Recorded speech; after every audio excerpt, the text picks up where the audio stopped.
From freight cars that are going downhill, to the equipment that's reached the end of the line, and fresh rebuilds. Coming up, what does 72 hours on the rails around a big city look like? This town sees long-haul trains come in from around the country, and short-distance locals that haul shipments to their final destinations. Railroad customers include some of the most recognizable brands in the world.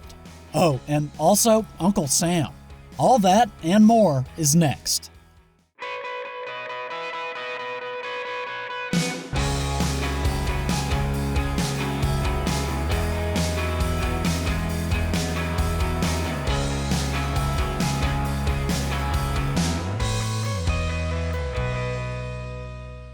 The city of Atlanta was founded as a railroad terminus, but eventually became the point where several lines converged. However, it's now known as an aviation hub.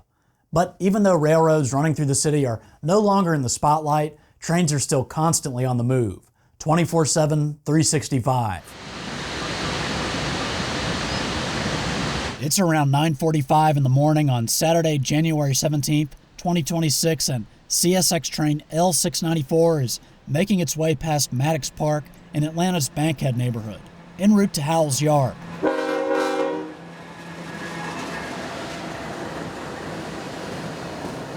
The train starts its day south of town in Union City, then goes to Atlanta and back. We'll catch up with them a little later.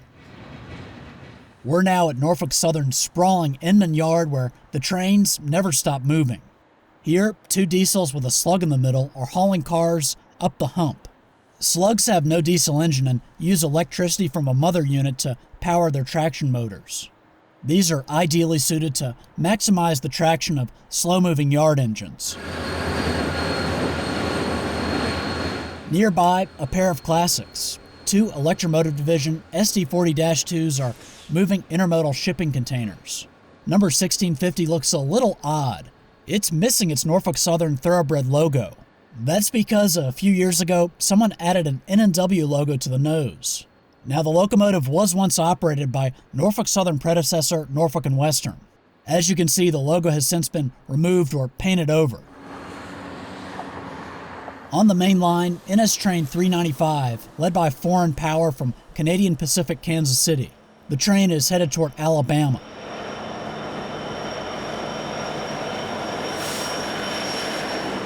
Meanwhile, this train is making a much longer journey. It originates in Union Pacific territory out on the west coast in Los Angeles, and its final destination is Jacksonville, Florida. Intermodal trains like these are typically high priority on the railroad. Of course, intermodal shipping containers are still a relatively new innovation, but railroads have been hauling coal for a very long time.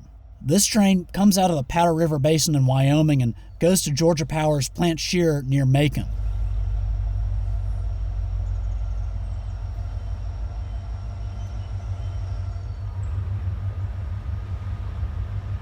Near the northern end of the yard, the trains keep on coming.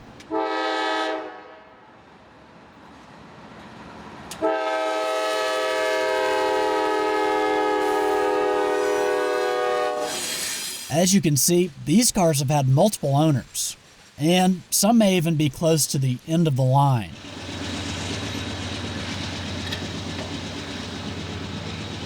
Okay, after being stopped for a couple of hours, NS 395 is back on the move.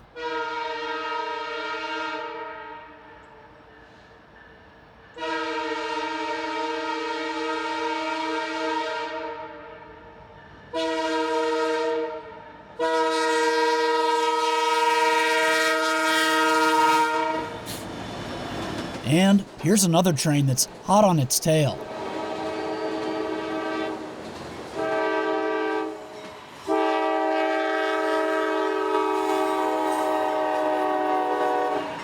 These are all empty auto racks. Certainly a busy morning in Atlanta. It's time to start thinking about summer vacations and road trips. All right, maybe you're watching this video months after I originally posted it, but that's okay.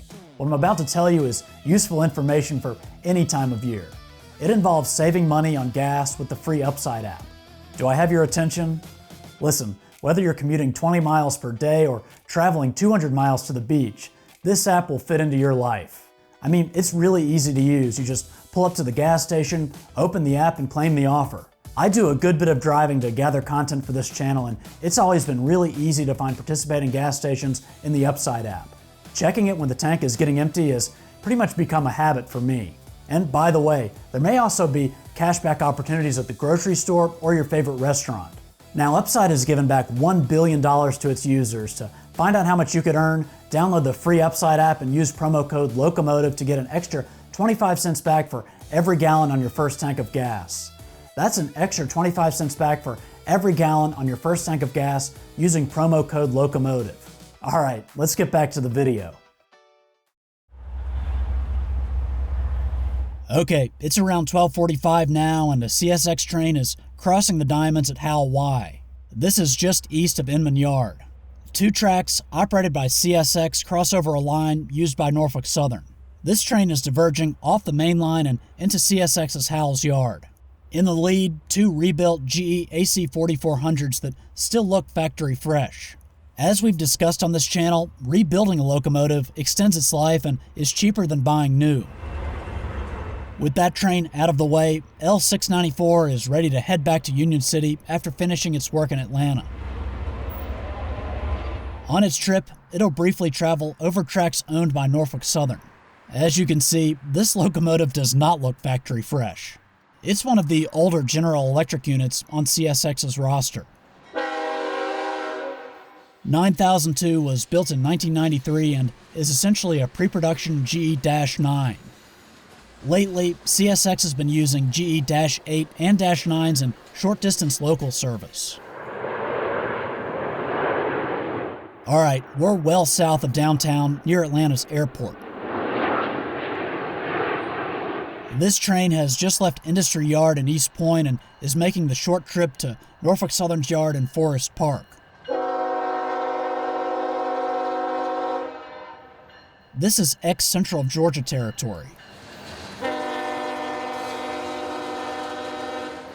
Those empty auto racks we saw earlier are dropped off at a facility on this line to be unloaded. And there's also another very interesting customer here, and that would be Coca-Cola. I believe these now empty tank cars haul corn syrup that goes into the company's various drinks.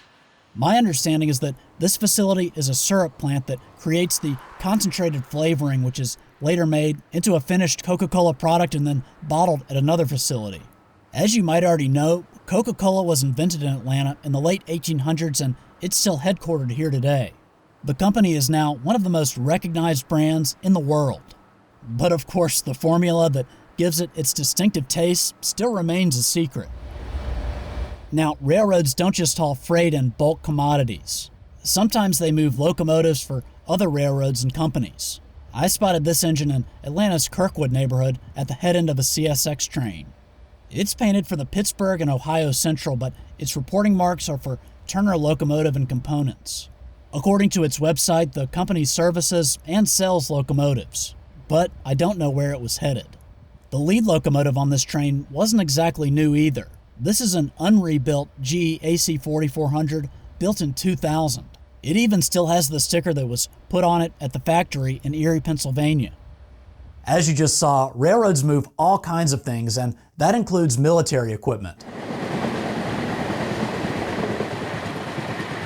Okay, it's now Sunday, January 18th, and looking at this train, you might think we're about to go to war. Although I don't know exactly where this equipment is going, trains like these are often transporting vehicles and supplies to training exercises around the U.S. This consist had quite a variety of the Army's armored machines. Up front, 4 M88 Hercules recovery vehicles. Think of these like big, armored tow trucks. Behind those, Abrams main battle tanks. Unlike other heavy equipment, these machines use 1,500 horsepower turbine engines that can run on various types of fuel. Meanwhile, these Bradley fighting vehicles use more conventional diesel engines, as do these variants of the M113 Armored Personnel Carrier. Now, I produced an entire video about how militaries have used railroads over time, and I'll leave a link to that in the end screen. All right, we're down to the final 24 hours on the rails around Atlanta.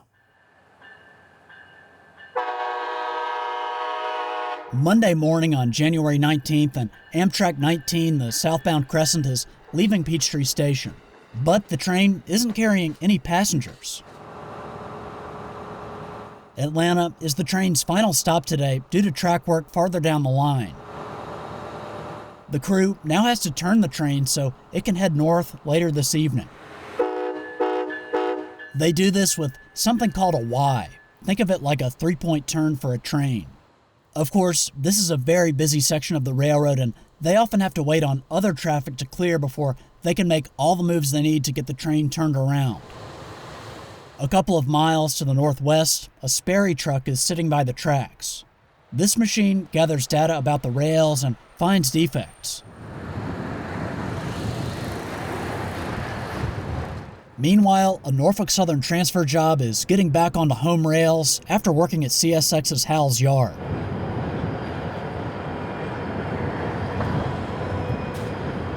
And Inman Yard is a hive of activity today, with trains arriving, departing, being assembled, and broken down. At the engine shop, locomotives are being inspected and serviced. There's also a shop here that can inspect and repair freight cars. But one of the more interesting operations at the yard is the hump. Rail cars are uncoupled at the top of a hill, then gravity takes care of the rest. And turnouts are thrown to direct them into various tracks. Amazingly, all this can be done with just one operator who uncouples the cars and also uses a special belt pack to remotely control the locomotives. As the hump job heads back down the hill, the transfer job is returning from its work on CSX. This train actually has to reverse about 2 miles to get back into Inman Yard. On the south side of town, there's not much activity.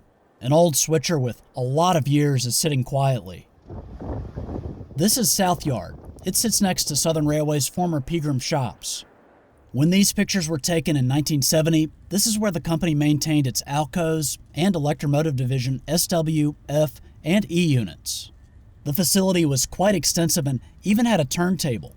And from the air, you can see where that used to be. These days, a steel company works out of here, and it's also been used as a location for movies and TV shows. You might have seen it on The Walking Dead. Okay, so the property next door to Pegram Shops is not in the business of fixing rail equipment. Quite the opposite, actually. This is where old rail cars come to die. Here, a material handler with a giant electromagnet is sorting parts from an old Sandersville covered hopper. As you can see, that magnet is strong enough to pick up a wheel set. Today, 2 cars are in the process of being broken down.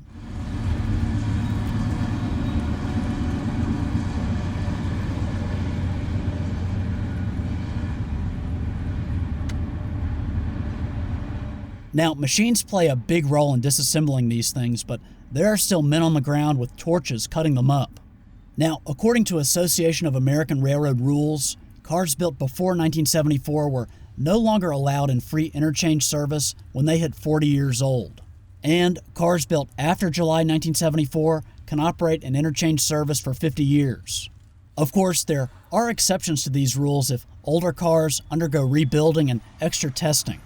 However, non-interchange cars like those used in maintenance of way are often run even after they hit 50 years of service. Down here, much of this material will be recycled, and who knows, it could even be used to make another rail car. Okay, so that's just a preview of what 72 hours on the rails around Atlanta looks like. I didn't even document all the traffic that moves at night. Anyway, that's it for now. I hope you consider subscribing to the channel if you haven't already, and as always, thanks for watching, and I'll see you next time.